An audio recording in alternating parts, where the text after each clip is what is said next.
বৃশ্চিক ৰাশিৰ জাতক জাতিকাসকলৰ জুলাই মাহৰ সম্পূৰ্ণ ৰাশিফল সিদ্ধান্ত আজিৰ ভিডিঅ'টোৰ যোগেদি জানি লওঁ আহক 1 জুলাইৰ পৰা 31 জুলাইলৈকে কেনেধৰণে দিন পাৰ কৰিব পাৰিব আৰু কি সুযোগ সুবিধা আপোনালোকে লাভ কৰিব পাৰিব চাকৰিত বহু বেছি উন্নতি কৰিব পাৰিব ব্যৱসায়িক বাণিজ্যৰ ক্ষেত্ৰতো আপোনালোকৰ উন্নতি বৃদ্ধি পাবলৈ ধৰিব এই মাহটোত আপোনালোকৰ অৰ্থৰ উপাৰ্জন বৃদ্ধি পাবলৈ ধৰিব আৰু অৰ্থ সঞ্চয় কৰিব পাৰিব আহক তেনেহলে বৃশ্চিক ৰাশিৰ জাতক জাতিকাসকলৰ জুলাই মাহৰ সম্পূৰ্ণ ৰাশিফল সিদ্ধান্ত জানি যদি ভিডিঅ'টো ভাল লাগে লাইক এটা কৰি আমাৰ মনোবল বঢ়াব আৰু আপোনালোকৰ বন্ধুবৰ্গৰ লগত শ্বেয়াৰ কৰি তেওঁলোককো উপকৃত কৰিব বৃশ্চিক ৰাশিৰ জাতক জাতিকাসকলৰ জুলাই মাহটো মিশ্ৰিত ফলাফলৰ মাজেদি পাৰ হোৱা দেখিবলৈ পাব কিছুমান গুৰুত্বপূৰ্ণ ক্ষেত্ৰত আপোনালোকে ভাল ফল কঢ়িয়াই আনিব পাৰিব সূৰ্য গ্ৰহৰ বিশেষ পৰিৱৰ্তনৰ ফলত এই মাহটো আপোনালোকৰ অনুকূল প্ৰভাৱ দেখিবলৈ পোৱা যাব সূৰ্য থাকিব আপোনালোকৰ অষ্টম গৃহত যাৰ ফলত আপোনালোকৰ দুগুণ উৎসাহ বৃদ্ধি পাবলৈ ধৰিব কেৰিয়াৰৰ ক্ষেত্ৰত এই মাহটো আপোনালোকৰ সংঘৰ্ষ হোৱাৰ সম্ভাৱনা দেখিবলৈ পোৱা যাব সেই কাৰণে কেৰিয়াৰৰ ক্ষেত্ৰত খুব সাৱধানতা আপোনালোকে অৱলম্বন কৰিব লাগিব বিশেষকৈ নিবনুৱাসকলৰ কাৰণে খুব সাৱধানতা অৱলম্বন কৰিব দৈনন্দিন কাম-কাজৰ লগত জড়িত লোকসকলৰ কাৰণে অনুকূলতাৰ মাজেৰে পাৰ কৰিব পাৰিব কৰ্মক্ষেত্ৰত আপোনালোকে গতানুগতিক হিচাপে পাৰ কৰিব পৰা যোগ দেখিবলৈ পোৱা যাব অৱশ্যে প্ৰত্যাহ্বানীয় কিছুমান কাম আপোনালোকে হাতত লৈ সেই কাম সম্পূৰ্ণ কৰিব পাৰিব ব্যৱসায়িক বাণিজ্যৰ লগত জড়িত লোকসকলৰ কাৰণে এই মাহটো সিমান ভাল দেখিবলৈ পোৱা নাযায় সেই কাৰণে ব্যৱসায়ত অকমান আপোনালোকে চকু ৰাখিবলৈ চেষ্টা কৰিব শিক্ষাৰ দিশৰ পৰা চাবলৈ গ'লে এই মাহটো আপোনালোকৰ পৰিশ্ৰম বৃদ্ধি পোৱাৰ সম্ভাৱনা দেখিবলৈ পোৱা যাব পাৰে ইয়াৰ উপৰিও শিক্ষাৰ কাৰণে আপোনালোকে দূৰ ভ্ৰমণ বা আপোনালোকৰ স্থান পৰিৱৰ্তন হোৱাৰ সম্ভাৱনাও দেখিবলৈ পোৱা যাব পাৰে কিবা কাম যদি আপোনালোকে অজ্ঞাতে কৰে তেনেহলে ইয়াৰ পৰা আপোনালোকে ভাল ফল লাভ কৰিব পৰাৰ যোগ দেখিবলৈ পোৱা যায় শিক্ষাগুৰুসকলৰ কাৰণে এই মাহটো মধ্যম হিচাপে পাৰ কৰিব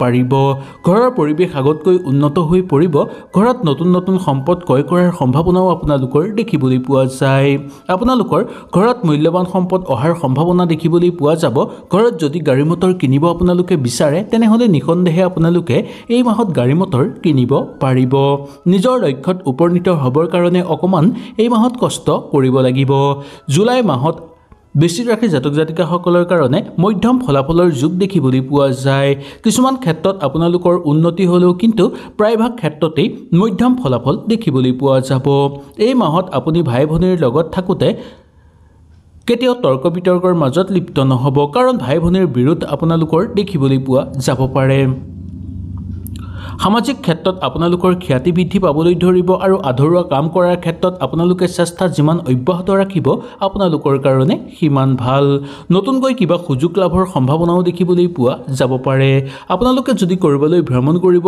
যাব বিচাৰে তেনেহলে যাব পাৰিব দূৰ ভ্ৰমণৰ ক্ষেত্ৰত অকমান সাৱধানতা অৱলম্বন কৰিব কাৰণ দূৰ ভ্ৰমণৰ ফলত অবান্তিক খৰচৰ মাত্ৰা বৃদ্ধি পোৱাৰ সম্ভাৱনা আপোনালোকৰ দেখিবলৈ পোৱা যাব পাৰে আগত যদি কিবা পৰিকল্পনা কৰি থৈছিল সেই পৰিকল্পনা পদক্ষেপ কৰাৰ ক্ষেত্ৰত আপোনালোকে সমস্যাৰ সন্মুখীন হোৱাৰ সম্ভাৱনা দেখিবলৈ পাব প্ৰেমৰ জীৱনৰ ক্ষেত্ৰত এই মাহটো আপোনালোকৰ বৰ বিশেষ ভাল নহ'ব পাৰে সেই কাৰণে প্ৰেমৰ ক্ষেত্ৰত অলপ সতৰ্কতা আৰু সাৱধানতা অৱলম্বন কৰিব প্ৰেমৰ কাৰক হ'ল শুক্ৰ গ্ৰহৰ অসুবিধা দেখিবলৈ পোৱা যায় এই মাহত সেই কাৰণে অকমান সতৰ্কতা অৱলম্বন কৰিব বৈবাহৰ সৈতে জড়িত লোকসকলৰ কাৰণে মাহটো মধ্যম ফলাফল দেখিবলৈ পোৱা যায় বৈবাহিক জীৱনৰ ক্ষেত্ৰত মধ্যম সম্ভাৱনা দেখিবলৈ পোৱা যাব দাম্পত্যসকলে যদি কৰবাত ভ্ৰমণ কৰিব যাব বিচাৰে তেনেহলে আপোনালোকে নিখন্দেহে যাব পাৰিব হঠাৎ আপোনালোকৰ পৰিশ্ৰম বৃদ্ধি পাবলৈ ধৰিব কিন্তু তাৰ পৰা আপোনালোকে উন্নতিও কৰিব পাৰিব বা লাভৱান হোৱাৰ সম্ভাৱনাও দেখিবলৈ পোৱা যাব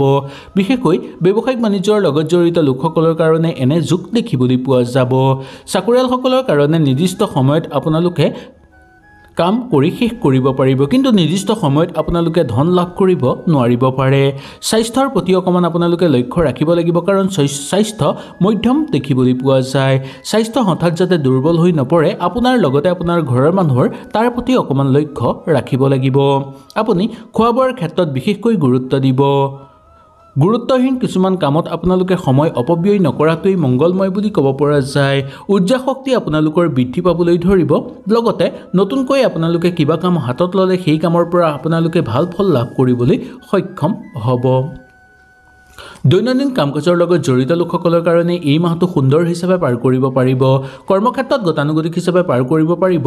সহকৰ্মীৰ লগতো আপোনালোকৰ অনুকূল প্ৰভাৱ দেখিবলৈ পোৱা যাব। সন্তানৰ পৰা আনন্দিত অনুভৱ কৰিব পাৰিব আপোনালোকে। সন্তানক লৈ গৰ্ব অনুভৱ কৰিব পাৰিব। ধৰ্মীয় ক্ষেত্ৰত আপোনালোকে যাব বিচাৰিলে সুন্দৰভাৱে যাব পাৰিব। ধৰ্মীয় ক্ষেত্ৰত সংগ সুখ লাভ কৰিব পৰাৰ যোগ দেখিবলৈ পোৱা যায়। খেল-ধেমালি কৰা লোকসকলৰ কাৰণে মিশ্ৰিত ফলাফল দেখিবলৈ পোৱা যাব। ওচৰ চুবুৰীয়াৰ লগত সৰু সুৰা কথাতে যাতে তৰ্ক বিতৰ্কৰ মাজত লিপ্ত হৈ আপোনালোক নপৰে তাৰ প্ৰতি বিশেষকৈ লক্ষ্য ৰাখিব লাগিব। ৰাজনৈতিক ক্ষেত্ৰৰ লগত জড়িত লোকসকলৰ কাৰণে মধ্যম ফলাফল দেখিবলৈ পাব। নতুনকৈ ৰাজনৈতিক ক্ষেত্ৰৰ লগত যদি আপোনালোক জড়িত হ'ব বিচাৰে তেনেহ'লেও সুন্দৰভাৱে জড়িত হ'ব পাৰিব। কাৰ্যকৰী পৰিকল্পনা সিদ্ধি কৰাৰ ক্ষেত্ৰত সমস্যা সৃষ্টি হোৱাৰ সম্ভাৱনা আছে। সেইকাৰণে কিবা যদি আপোনালোকৰ আগৰ পৰা পৰিকল্পনা আছে সেই পৰিকল্পনা কৰাৰ ক্ষেত্ৰত খুব সাৱধানতা অৱলম্বন কৰিব। ঘৰত মূল্যৱান সম্পদ ক্ৰয় কৰাৰ সুযোগো আপোনালোকে লাভ কৰিব পাৰিব। কৰবাৰ পৰা হঠাৎ অৰ্থ লাভৰ যোগ দেখিবলৈ পাব আৰু আপোনালোকে পাবলগীয়া ধনো আদায় কৰি ল'ব পাৰিব। যাৰ ফলত ঘৰত গাড়ী মটৰ ক্ৰয় কৰাৰ ক্ষেত্ৰত শুভ যোগ নামি আহিছে বুলি ক'ব পৰা যায়। মনৰ দৃঢ়তাৰ ভাৱটো আপোনালোকৰ কমিবলৈ ধৰিব পাৰে। যাৰ ফলত আপোনালোকৰ হাতৰ পৰা যাতে কিবা সুযোগ হেৰাই নাযায় তাৰ প্ৰতি আপোনালোকে বিশেষকৈ লক্ষ্য ৰাখিব লাগিব। নিবনুৱাসকলৰ কাৰণে সংঘৰ্ষময় হৈ পৰিব পাৰে এই মাহটো। সেইকাৰণে আপোনালোকে খুব সাৱধানতা অৱলম্বন কৰিব আৰু কিবা কাম পাবলৈ চেষ্টা অব্যাহত ৰাখিবলৈ চেষ্টা কৰিব। বিয়া বাৰুৰ ক্ষেত্ৰত এই মাহটো আপোনালোকৰ কাৰণে অনুকূল বুলি ক'ব পৰা যায়। বিয়া বাৰুৰ কাৰণে আগভাগ লৈ চাব পাৰে আৰু ঘৰত যদি কাৰোবাৰ বিবাহৰ উপযুক্ত ল'ৰা ছোৱালী আছে তেনেহ'লে তেওঁলোকৰ বিবাহৰ কাৰণেও কথা বতৰা পাতি চাব পাৰে। মাটি বাৰী বা সা সম্পত্তি সুন্দৰভাৱে ক্ৰয় কৰিব পাৰিব বা বিক্ৰী কৰিব পাৰিব। প্ৰশাসনিক বিষয়াসকলে ব্যস্ততাৰ মাজত সোমাই পৰিবলগীয়া হ'ব পাৰে আৰু অৰ্থৰ অবান্তিক খৰচ আপোনালোকৰ বৃদ্ধি পোৱাৰ যোগ দেখিবলৈ পোৱা যাব পাৰে। প্ৰশাসনিক বিষয়াসকলৰ পদোন্নতিৰ যোগ দেখিবলৈ পোৱা যাব। লগতে স্থান পৰিৱৰ্তনো আপোনালোকৰ ঘটিব পাৰে। তাৰ প্ৰতি লক্ষ্য ৰাখি কিছুমান ক্ষেত্ৰত আপোনালোকে অলপ সতৰ্কতা আৰু সাৱধানতা অৱলম্বন কৰি চলিব। বৃশ্চিক ৰাশিৰ জাতক জাতিকাসকলৰ জুলাই মাহটো মাংগলিক ক্ষেত্ৰত আপোনালোকৰ অনুকূল দেখিবলৈ পাব। কিবা যদি মাংগলিক অনুষ্ঠান আপোনালোকে ঘৰত অনুষ্ঠিত কৰিব বিচাৰে তেনেহ'লে সুন্দৰভাৱে আপোনালোকে অনুষ্ঠিত কৰিব পাৰিব। ইয়াৰ পৰা আপোনালোকে বহু বেছি পুণ্য লাভ কৰিবলৈ সক্ষম হ'ব। শিল্পী সাংস্কৃতিক জগতৰ লগত জড়িত লোকসকলৰ কাৰণে অনুকূল প্ৰভাৱ দেখিবলৈ পাব। এই মাহটো আপোনালোকৰ মধ্যম হিচাপে পাৰ কৰিব পৰাৰ যোগ দেখিবলৈ পোৱা যায় আৰু উচ্চ পদবী লাভৰ যোগো আপোনালোকে লাভ কৰিব পাৰিব। জীৱন সংগীৰ লগত বুজা পৰাৰ ক্ষেত্ৰত আপোনালোকৰ কিছু খেলিমেলি থাকিব পাৰে, কিন্তু পিছলৈ আপোনালোকৰ সুখ আৰু সমৃদ্ধি বৃদ্ধি পাবলৈ ধৰিব। এই মাহটো আপোনালোকে কেতিয়াও নাপাহৰিব যে আপোনালোকৰ কৰণীয় কাম কি আছিল। কৰ্মৰ পৰা কেতিয়াও আপোনালোকে দূৰলৈ নাযাব বা কৰ্ম কেতিয়াও আপোনালোকে এই মাহত এৰি নিদিব। যদি কৰ্ম এৰি দিয়ে তেনেহ'লে বহু বেছি কষ্ট বা বহু বেছি পস্তাবলগীয়া হ'ব পাৰে।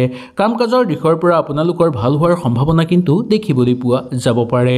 মনটো যিমান পাৰে স্থিৰ কৰি ৰাখিবলৈ চেষ্টা কৰিব। ভগৱানক যিমান আৰতি কৰিব বা ভগৱানৰ নাম গুণ যিমান ল'ব আপোনালোকৰ কাৰণে সিমান ভাল বুলি ক'ব পৰা যায়। আপোনাৰ জীৱন সংগীৰ লগতো যাতে ভুল বুজাবুজি নহয় তাৰ প্ৰতি আপোনালোকে অকণমান লক্ষ্য ৰাখিব লাগিব। জীৱন সংগী বা দাম্পত্যৰ জীৱনত যাতে তৃতীয় পক্ষৰ প্ৰৱেশ নহয় তাৰ প্ৰতি আপোনালোকে অকণমান লক্ষ্য ৰাখিব। নিজৰ কৰণীয় কামত দায়িত্ব পালন কৰি আপোনালোকে আনন্দিত অনুভৱ কৰিব যদিও ব্যস্ততাৰ মাজত সোমাই পৰাৰ সম্ভাৱনা দেখিবলৈ পোৱা যাব পাৰে। নতুনকৈ কিবা কাম হাতত ল'লে সেই কাম সুচাৰুভাৱে কেনেকৈ কৰিব পাৰি তাক গুৰুত্ব দিব চেষ্টা কৰিব। আগৰ কিবা কৰি থোৱা কামৰ শুভ ফল আপোনালোকে লাভ কৰিবলৈ সক্ষম হ'ব। এই মাহত যদি কোনো মন্দিৰত গৈ আপোনালোকে এগছি চাকি জ্বলাব পাৰে তেনেহ'লে আপোনালোকৰ জীৱনত থকা সকলো সমস্যা সমাপ্ত হৈ পৰিব। আহক তেনেহ'লে জানি লওঁ এই মাহৰ সম্পূৰ্ণ বিৱৰণীৰ কথা। এই মাহত আপোনালোকৰ শুভ ৰং হ'ব কলা, শুভ সংখ্যা হ'ব 4। স্বাস্থ্যৰ ক্ষেত্ৰত অকণমান লক্ষ্য ৰাখিব। লগতে পিতৃ মাতৃৰ স্বাস্থ্যৰ প্ৰতিও অকণমান লক্ষ্য ৰাখিব। ধন সম্পত্তিৰ উপাৰ্জনৰ বাট মুকলি হৈ পৰিব আপোনালোকৰ। পৰিয়ালবৰ্গৰ মাজত আপোনালোকৰ মৰম চেনেহ বৃদ্ধি পাবলৈ ধৰিব যদিও সৰু সুৰা কথাতে ভাই ভনীৰ মাজত খুটখাট লগাৰ সম্ভাৱনা দেখিবলৈ পাব। প্ৰেমৰ সম্পৰ্কত জটিলতা অহাৰ সম্ভাৱনা আছে। চাকৰিয়ালসকলৰ কাৰণে স্থান পৰিৱৰ্তন ঘটিব পাৰে আৰু লগতে আপোনালোকৰ পদোন্নতিৰ যোগ দেখিবলৈ পাব। বৈবাহিক জীৱনত আপোনালোকৰ মধ্যম ফলাফল বা মিশ্ৰিত ফলাফল দেখিবলৈ পোৱা যায়। হয়তো এই ভিডিঅ'টোৰ যোগেদি আপোনালোকে সুন্দৰভাৱে বুজি পালে। যদি কিবা অসুবিধা পালে নিশ্চয় মোক তলত কমেণ্ট কৰি জনাব। তেনেহ'লে আজিলৈ আপোনালোকৰ ওচৰৰ পৰা বিদায় লৈছোঁ। কালিলৈ পুনৰ আপোনালোকক লগ পোৱাৰ প্ৰতিশ্ৰুতিৰে আজিলৈ নমস্কাৰ।